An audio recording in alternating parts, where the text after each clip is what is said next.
Hello everybody, my name is Gavin Stogdell and welcome back to the North Star. We are now entering the first episode of 2023. We interviewed Miss B and a couple of the students involved in the Science Olympiad team here at North. Let's go to that now. My name is Mrs. B. Aisha Balogun. I'm one of the science teachers here at Bloomington North.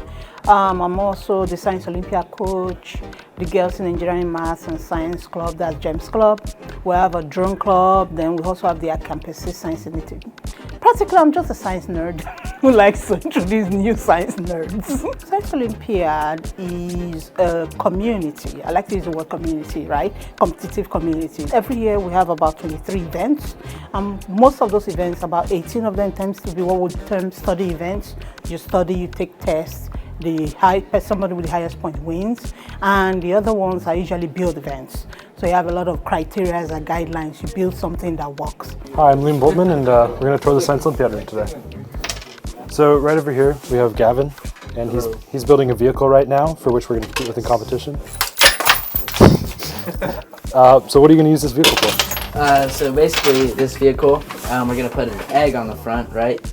And then we're going to have it go using this launching mechanism right here, and then we're going to try and stop it before it hits a wall and not crack the egg. Right over here we have a bridge that's being built. Now what they're going to do with this bridge is put it over 2 tables, and they're going to keep adding a weight to the bottom until the bridge breaks.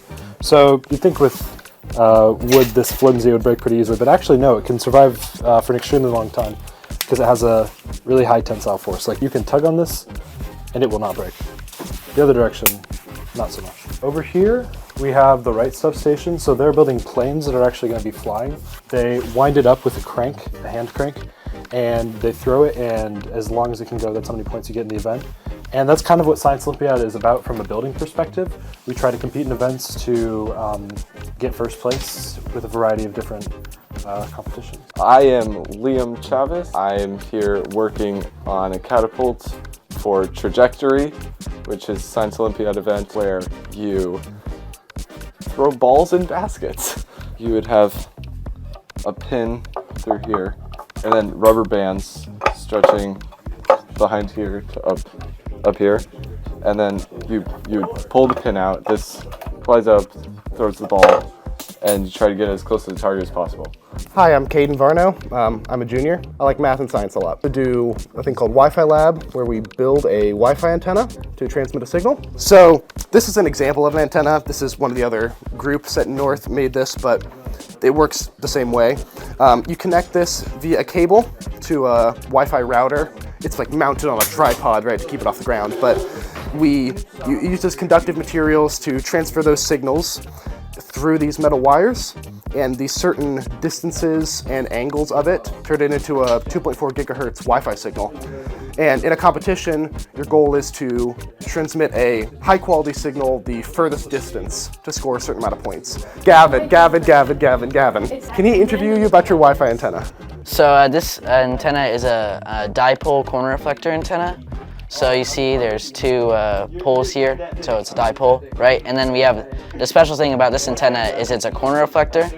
So as you can see, there's this piece of metal and it's bent like this at a 90-degree angle, right?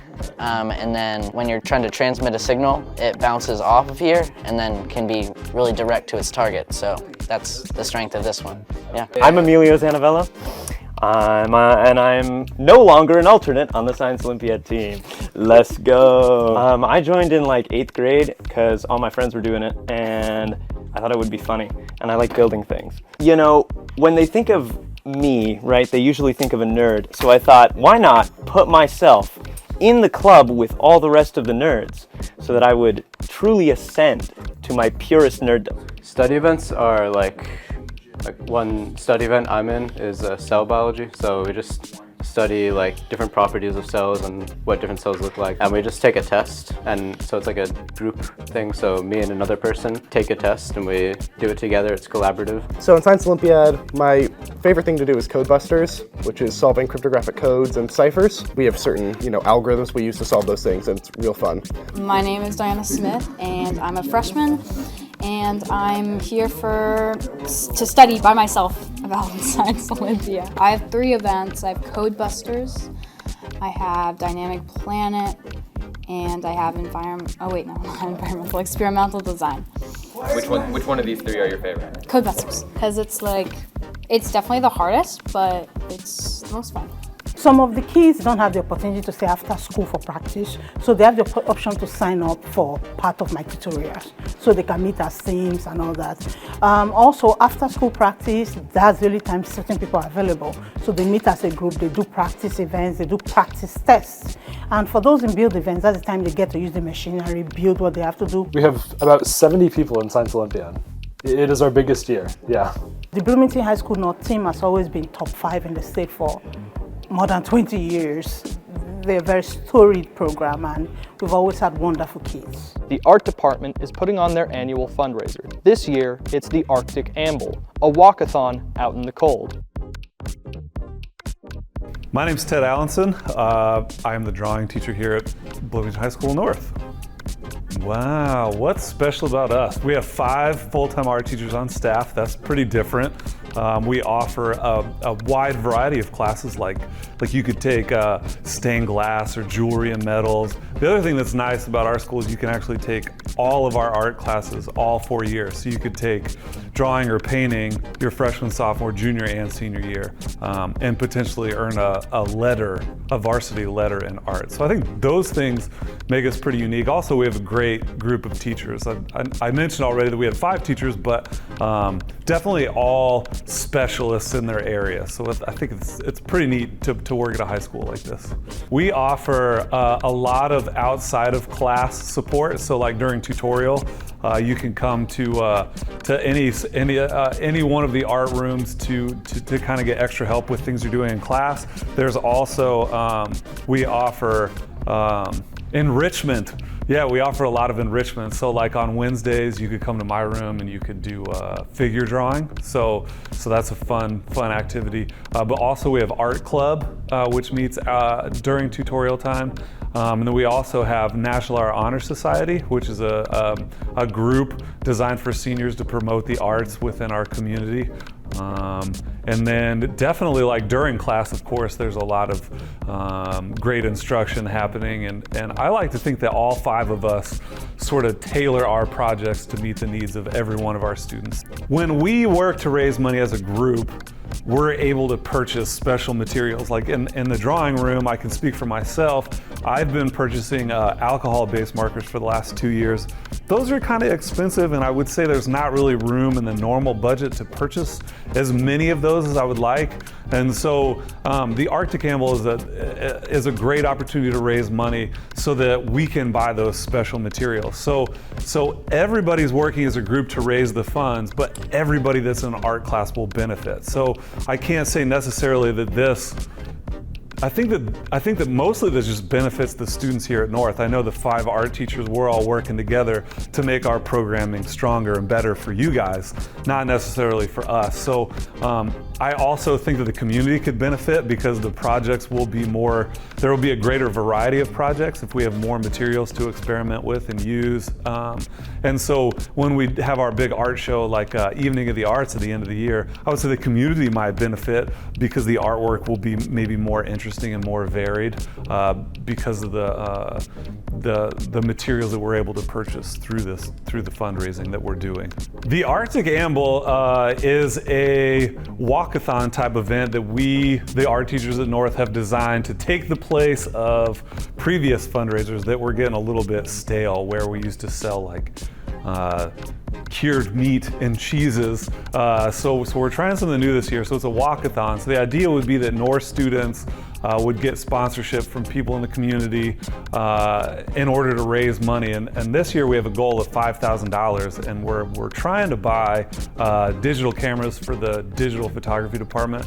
But then also some of the funds will be used to purchase the materials that make our department special. So we offer a lot of unique projects, and sometimes we need extra funding to pay for those things, for the equipment and the materials that we use. So that's what the fundraiser is for. But we're hoping it's going to be like a Red Bull Flutog type event where we have a bunch of people doing silly things as they walk around the track and while doing something good for the art department. So we're trying to raise awareness for our department, but also raise funds so that we can kind of work at the level that we're used to. Also have our wonderful design by Lucas Purdue for this year's Arctic Amble here. And so I think that turned out pretty nice, and we just thought it could be a fun annual thing. If we can get some good energy going on these last 2 weeks before the event, I think we're hoping it's something we can repeat next year. Students in the beginning video program are working on their own slice of life videos. Here's an example.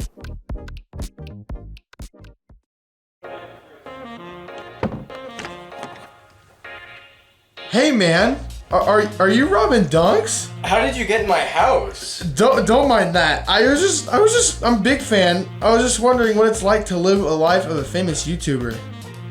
Okay, that's a weird request, but I don't mind too much. So what do you do first thing in the day? Well, usually when I wake up, I go take a shower. Oh, you take one now? Yeah. Oh, okay. Robin Dunks? Nothing like a fully clothed shower in the morning. You take your showers fully clothed? Yeah, how else are your clothes supposed to get clean? That's how you clean your clothes.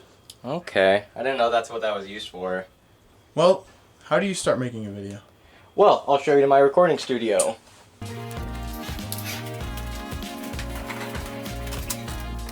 And this is it. Wait, this is just your room again? So, when I start making a video, I like to get everything scripted and written down. Wait. My name's on that. Is this all just scripted?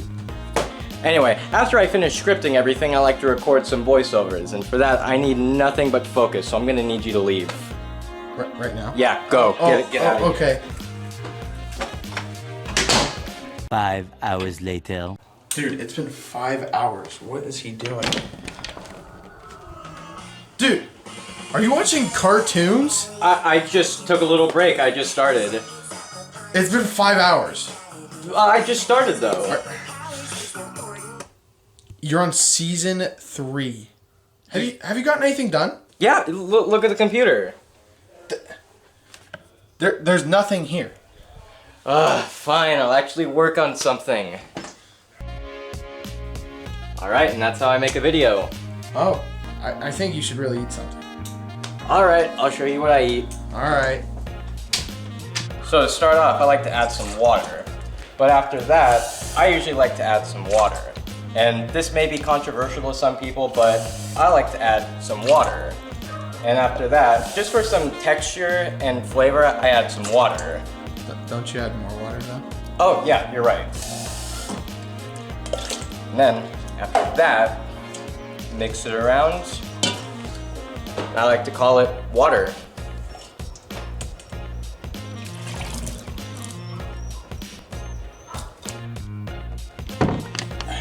That's pretty much what I do every day.